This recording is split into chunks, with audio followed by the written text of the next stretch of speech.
Bueno, bienvenidos a una nueva entrevista de Cuestiona. Como sabéis, estas entrevistas son entrevistas disruptivas, diferentes, para conocer un poquito más a nuestros profesores.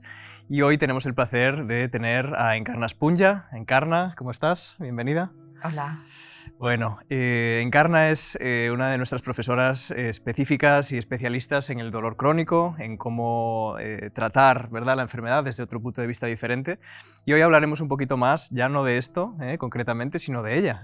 Vamos a conocerla un poquito más, enfocándose a las cosas más personales, a lo que te gusta, a las cositas, bueno, que están detrás de Encarna y que también es importante, ¿no?, conocer, porque en Cuestiona siempre creemos que la persona es más importante, incluso que la dedicación, ¿no? Y en eso pues, se basa un poco la filosofía que hacemos.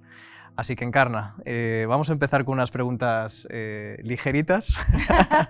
Ya verás que no son tan ligeras, pero luego bajaremos más a lo práctico. Pero fíjate, a mí me encanta empezar con una pregunta muy importante, que es la que yo me hice cuando empecé mi camino de autoconocimiento también, y es ¿quién soy? ¿Quién eres, Encarna? ¿Cómo te definirías ahora mismo en este momento de tu vida? Nada menos. Nada menos. Es la pregunta que me hago todos los días cuando me levanto. ¿Quién soy? Bueno, yo no puedo responder a eso si no hago una mención a mi vida espiritual. Yo me considero todos los días continuando la obra de la sabiduría universal, de Dios, de la inteligencia universal, de la realidad absoluta, un continuador de esa realidad aquí. Y lo que me resulta más difícil es cómo mantener eso ante tanto condicionamiento. Ese es mi trabajo diario, esa es quien soy, la que pretende estar conectada todos los días con esa realidad a pesar del condicionamiento. Bien, bien. Bueno, una surfista de la dualidad, ¿no? Como... Sí. Genial. Bueno, Encarna, muchísimas gracias, porque fíjate, La primera. una de las cosas que... Sí, la primera ha sido un poco dura, ya dije que vamos a ir de más a menos, ¿no? Pero creo que hemos de cuestionarnos eso. Y yo siempre digo que las preguntas son más importantes incluso que las respuestas, porque las respuestas van cambiando, ¿no? Pero la pregunta ¿quién soy? Siempre nos acompaña, ¿no? Y lo que somos va cambiando y va modificándose con el tiempo. Pero las ganas de aprender, las ganas de, ¿no?, de ser cada vez más conscientes, de verdaderamente ser más vida, ¿no?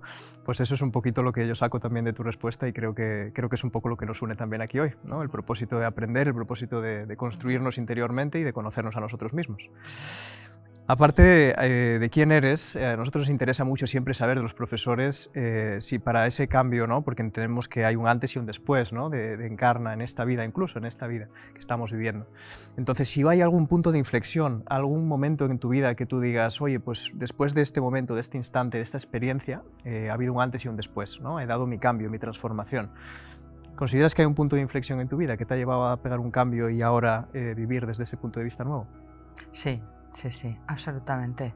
Han habido varios. La verdad es que soy una privilegiada por haber tenido la oportunidad a lo largo de mi vida de resetearme en diferentes ocasiones cruciales. Y la última ha sido hace 10 años, cuando, o sea, eso de los sincronismos y de las causalidades que no existen y de llegar a una librería a chequear cómo iban las ventas de mi libro que no tenía nada que ver con esto que hago ahora, y de repente encontrarme ahí un libro que su lectura fue como un shock. O sea, esto no puede ser, ¿qué está diciendo? Pero si esto es verdad, mi vida, todo lo de antes no sirve para nada, ¿cómo puede ser? Y estuvo 3 años en la estantería de libros. O sea, lo leía, lo decía, es que esto es verdad, es que esto es así, yo no puedo mirar para otro lado, pero es que es la ruina económica además para mí.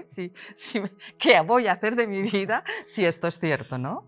Y ahí, bueno, pues se dieron otra serie de factores personales que, bueno, realmente al final no sé cómo ni cuándo me armé de valor y poco a poco fui entrando y buscando formación, capacitación. Y sobre todo lo que más me sirvió fue mi propia experiencia personal de tener dolor crónico, de estar hecha polvo. Yo diría que han pasado 10 años y me siento más joven ahora que hace 10 años, donde está muy limitada en muchos aspectos. Muy bien, ¿se puede saber el nombre de ese libro? Sí, claro. Bueno, en realidad llama? fueron 2 libros. Uno es el Líbrate de tu dolor de espalda de John Sarno y el otro el Laboratorio del alma de Stella Maris Maruso. Y fue que me los encontré de casualidad en la librería y dije, bueno, pues los ojeé, y eso que ojeas y dices, no puede ser. Y pensé, pero qué osadía, ¿no? Pero ¿cómo se atreven a decir todo esto, ¿no? O sea, pero qué descaro. Y a la vez era como, ok, me los llevo. ¿Cuál consideras que fue ese punto de inflexión a nivel interior que diste? ¿Cuál fue el antes y el después? ¿Cuál era la Encarna de antes de leer ese libro y cuál era la Encarna de después de ver ese libro? O de leerlo, De los dos, de integrarlo. de ambos, porque fueron, o sea, van juntos, o sea, fue uno más en lo, digamos, en la vis profesional y el otro más en la vis espiritual, ¿no? Fue como, y bueno, yo diría que un poco antes de ese acontecimiento, o casi en paralelo, se me montan las fechas, pero falleció mi pareja de cáncer. Y ahí yo ya venía muy científica, era profesora en la Universidad de Valencia, muy by the book, ¿no? O sea, como... Metida en la caja, ¿no? Sí, y a pesar de que lo que yo enseñaba y mis técnicas y mis terapias, y estaba... también me dedicaba a la fisioterapia pediátrica, trabajaba también con discapacidad, formaba a los fisios que trabajaban con discapacidad, en fin, que era verdaderamente rica. Por eso digo que no ha sido... Pero esto fue como cambiar el registro completamente. O sea, ya no podía... De hecho, otra de las preguntas que también me hago cuando me levanto, ¿no? Es como, bueno, ¿y si fueras a morir mañana? Porque claro, al ver morir a alguien de tu edad, de tu coetáneo, ¿no? De algo y que no puedes hacer absolutamente nada. Y yo a la vez también padeciendo mis propios dolores y limitaciones, es como, ¿cuántas cosas no sirven para absolutamente nada? Me dejé la docencia en la universidad, me dejé el 50% de mi práctica clínica, o sea, fue como resetearme y creo que desde entonces estoy aprendiendo todos los días. Aprendiendo a vivir, ¿no? Sí, Realmente. sí. Realmente en el camino. Fíjate que es súper importante esto que acabas de decir, porque es la perspectiva de la muerte te devuelve a la vida, ¿no? Sí, Es decir, te das cuenta de qué es lo importante, de qué no, y dejas caer lo que no, y te das cuenta de que lo importante es vivir cada vez más conectado con lo que eres, ¿no? Y con las cosas que te gustan de verdad. Sí, sí, tú dices, volver a crear todos los días, o sea, que la vida sea rica, asombrosa, o sea, mi afán diario es que, a ver, ¿qué me ha asombrado hoy, ¿no? ¿Qué hace que merezca la pena decir, wow?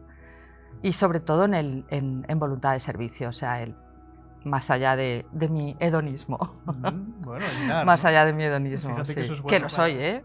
Que lo soy. Eso es bueno para los cromosomas y nos hace vivir más. Fíjate Sí, exactamente. qué bonito cómo está montado la vida, ¿verdad? El hecho de nosotros dar y estar al servicio hace que vivamos y que la vida, que nos den más vida. Exactamente. Es así el funcionamiento y las sincronías de la vida. Es precioso. Pues muchas gracias, Encarna. Mira, te diría para terminar la entrevista, si quieres compartirnos algún mensaje final, algo que tú dirías, oye, si mañana fuera realmente el día de mi último día en la Tierra, como en vida, wow, pues ¿qué mensaje dejarías para el mundo?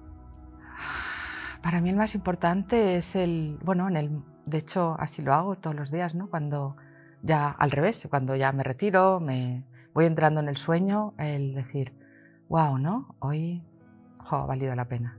O sea, he contribuido, aquí he puesto mi granito de arena en este continuum de creación, ¿no? De nacimiento, vida, muerte, resurrección. O sea, en ese continuum yo hoy he puesto mi trocito.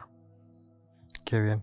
Pues ojalá que nos levantáramos cada mañana, ¿verdad? Con esa sensación de querer vivir, de tener ganas, de tener ilusión, ¿no? Y que nos fuéramos a dormir habiendo sabido con ese buen sabor de boca, ¿verdad? De que realmente hemos tenido un día que realmente ha aportado, que nos ha aportado, que sentimos que nuestra vida tiene sentido. Y yo creo que cuando viene esa perspectiva de la muerte nos viene a recordar eso, ¿no? Es decir, que la vida se está acabando y que depende de nosotros aprovecharla o no.